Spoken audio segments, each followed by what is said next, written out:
ಈಗಾಗಲೇ ಎಲ್ಲ ಗುರುಗಳನ್ನು ಆಹ್ವಾನಿಸಿದ್ದೀರಿ, ಎಲ್ಲರನ್ನು ಸ್ಮರಿಸಿದ್ದೀರಿ. ಹಾಗಾಗಿ ನಾನು ಸಿಂಪಲ್ ಆಗಿ ಒಂದು ಗುರುಗಳ ನಾಮ ಹೇಳಿ ಸ್ಟಾರ್ಟ್ ಮಾಡ್ತೇನೆ. ಗುರು ಬ್ರಹ್ಮ ಗುರು ವಿಷ್ಣು ಗುರುದೇವೋ ಮಹೇಶ್ವರ ಗುರು ಸಾಕ್ಷಾತ್ ಪರಬ್ರಹ್ಮ ತಸ್ಮೈ ಶ್ರೀ ಗುರುವೇ ನಮಃ. ನಾನು ಈ ದಿನ ಸಿಲ್ವರ್ ಕಾರ್ಡ್ ಅಂದ್ರೆ ಬೆಳ್ಳಿಯ ದಾರ, ಇದರ ಬಗ್ಗೆ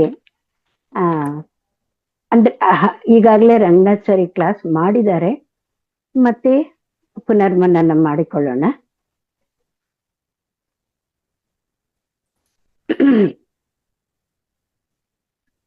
ಸಿಲ್ವರ್ ಕಾರ್ಡ್ ಅನ್ನೋದು ಒಂದು ಭೌತಿಕ ಜೀವ ವಿಜ್ಞಾನಕ್ಕಿಂತ ಹೆಚ್ಚಾಗಿ ಪ್ರಜ್ಞೆ ಮತ್ತು ಆತ್ಮದ ಅಸ್ತಿತ್ವಕ್ಕೆ ಸಂಬಂಧಿಸಿದ ಒಂದು ಅದೃಶ್ಯ ಶಕ್ತಿಯುತ ಚಾನೆಲ್ ಆಗಿದೆ. ಇದು ಜೀವನದ ಮೂಲ ಮತ್ತು ಮರಣದ ನಂತರದ ಪ್ರಯಾಣದ ನಡುವಿನ ಕೊಂಡಿ. ಈಗ ನಾವು ಇದರ ಬಗ್ಗೆ ಡೀಟೇಲ್ ಆಗಿ ತಿಳ್ಕೊಳ್ಳೋಣ. ಸಿಲ್ವರ್ ಕಾರ್ಡ್ ಅಥವಾ ಬೆಳ್ಳಿಯ ತಂತಿ ಎಂಬುದು ಆಧ್ಯಾತ್ಮಿಕ, ಯೋಗ ಮತ್ತು ಮೆಟಾಫಿಸಿಕಲ್ ಅಂದ್ರೆ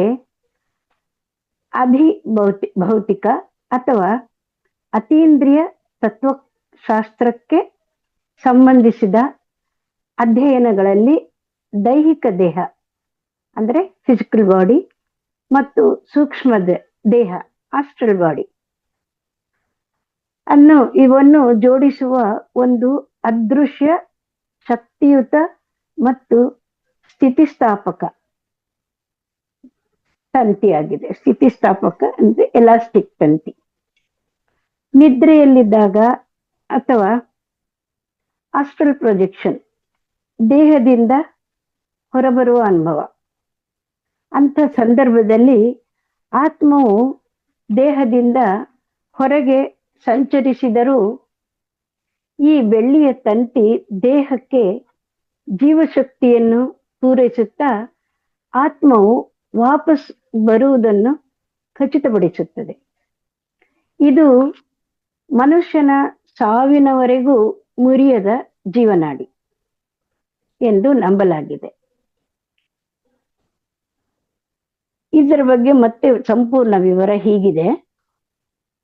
ಆಧ್ಯಾತ್ಮಿಕ ಮತ್ತು ಯೋಗಿಕ ದೃಷ್ಟಿಯ ಪ್ರಕಾರ ಹಿಂದೂ ಪರಂಪರೆಯಲ್ಲಿ ಇದನ್ನು ಸೂತ್ರಾತ್ಮ ಅಂದರೆ ಜೀವನದ ದಾರ, ಲೈಫ್ ಥ್ರೆಡ್ ಎಂದು ಕರೆಯಲಾಗುತ್ತೆ. ಇದು ಆತ್ಮ ಮತ್ತು ಭೌತಿಕ ದೇಹದ ನಡುವಿನ ಸಂಪರ್ಕ ಕೊಂಡಿಯಾಗಿದೆ. ಆಸ್ಟ್ರಲ್ ಪ್ರೊಜೆಕ್ಷನ್ ಅಥವಾ ಔಟ್ ಆಫ್ ಬಾಡಿ ಎಕ್ಸ್ಪೀರಿಯನ್ಸ್ ಸಮಯದಲ್ಲಿ ನಮ್ಮ ಪ್ರಜ್ಞೆಯು ದೇಹದಿಂದ ಹೊರಬಂದರೂ ಈ ಸಿಲ್ವರ್ ಕಾರ್ಡ್ ದೇಹವನ್ನು ಸೂಕ್ಷ್ಮ ದೇಹದೊಂದಿಗೆ ಸಂಪರ್ಕದಲ್ಲಿರಿಸುತ್ತದೆ. ಸಿಲ್ವರ್ ಕಾರ್ಡ್ ಮುರಿದಾಗ ಆತ್ಮವು ದೇಹದಿಂದ ಶಾಶ್ವತವಾಗಿ ಬೇರ್ಪಡುತ್ತದೆ. ಇದನ್ನೇ ನಾವು ಸಾವು ಅಂತ ಕರೀತೇವೆ. ನೈಸರ್ಗಿಕ ಸಾವು ಸಂಭವಿಸಿದಾಗ ಈ ಬಳ್ಳಿ ನಿಧಾನವಾಗಿ ಸಡಿಲಗೊಂಡು ಆತ್ಮವು ದೇಹದಿಂದ ಶಾಶ್ವತವಾಗಿ ಬೇರ್ಪಡುತ್ತದೆ. ಈ ತಂತಿಯು ಸಾಮಾನ್ಯವಾಗಿ ದೇಹದ ಅಥವಾ ಬೆನ್ನುಮೂಳೆಗೆ ಮತ್ತು ಮೇಲಿನ ಚಕ್ರಗಳಿಗೆ, ವಿಶೇಷವಾಗಿ ಸಹಸ್ರಾರ ಚಕ್ರ ಅಥವಾ ಅನಾಹತ ಚಕ್ರಕ್ಕೆ, ಪ್ರಮುಖವಾಗಿ ಥೈಮಸ್ ಗ್ರಂಥಿ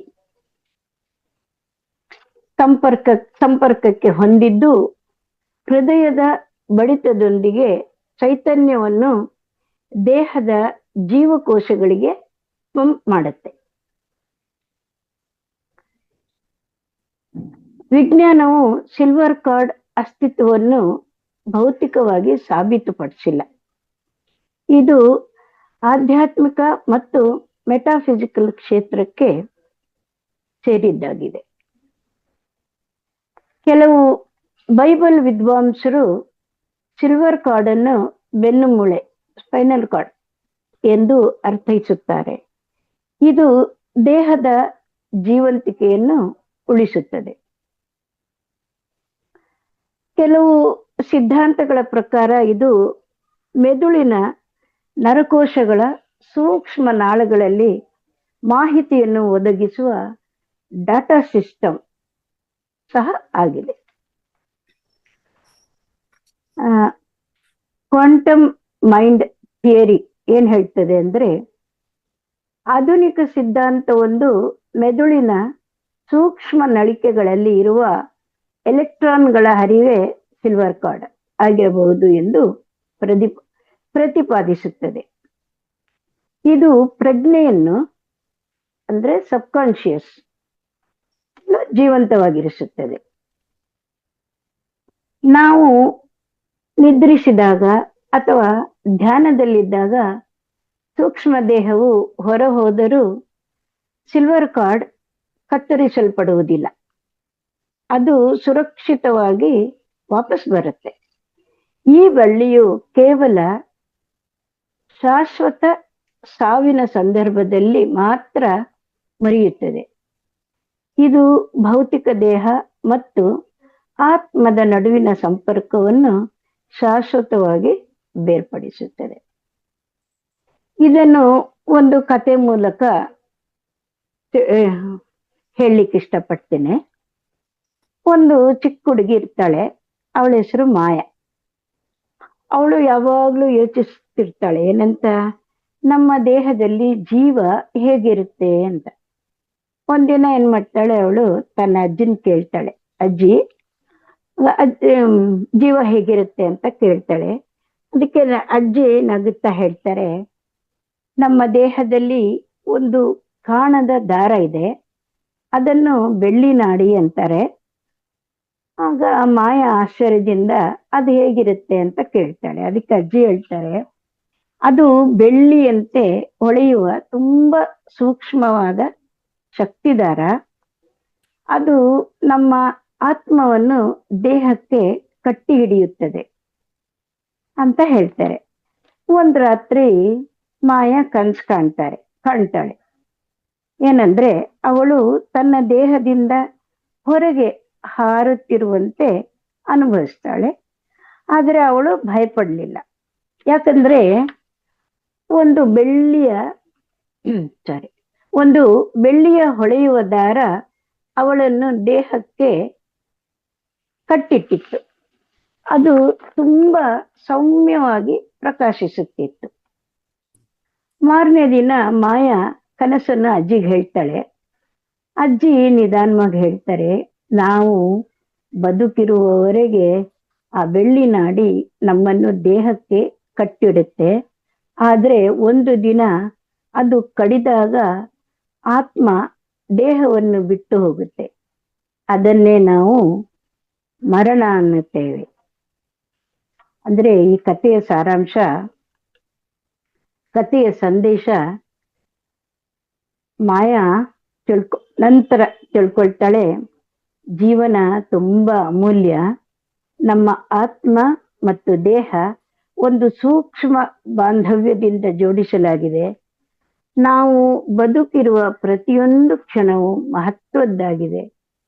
ಸರಳವಾಗಿ ಹೇಳೋದಾದ್ರೆ, ಬೆಳ್ಳಿ ನಾಡಿ ಈಸ್ ಈಕ್ವಲ್ ಟು ಜೀವ ಮತ್ತು ದೇಹವನ್ನು ಕಟ್ಟಿ ಹಿಡಿಯುವ ಕಾಣದ ಶಕ್ತಿ ದಾರ. ಇಷ್ಟನ್ನು ಹೇಳುತ್ತಾ ನನಗೆ ಕೊಟ್ಟಿರುವ ಟಾಪಿಕ್ ಅನ್ನು ನಾನು ಮುಗಿಸುತ್ತಿದ್ದೇನೆ. ಅವಕಾಶ ಕೊಟ್ಟಿದ್ದಕ್ಕಾಗಿ ಎಲ್ಲರಿಗೂ ಧನ್ಯವಾದಗಳು.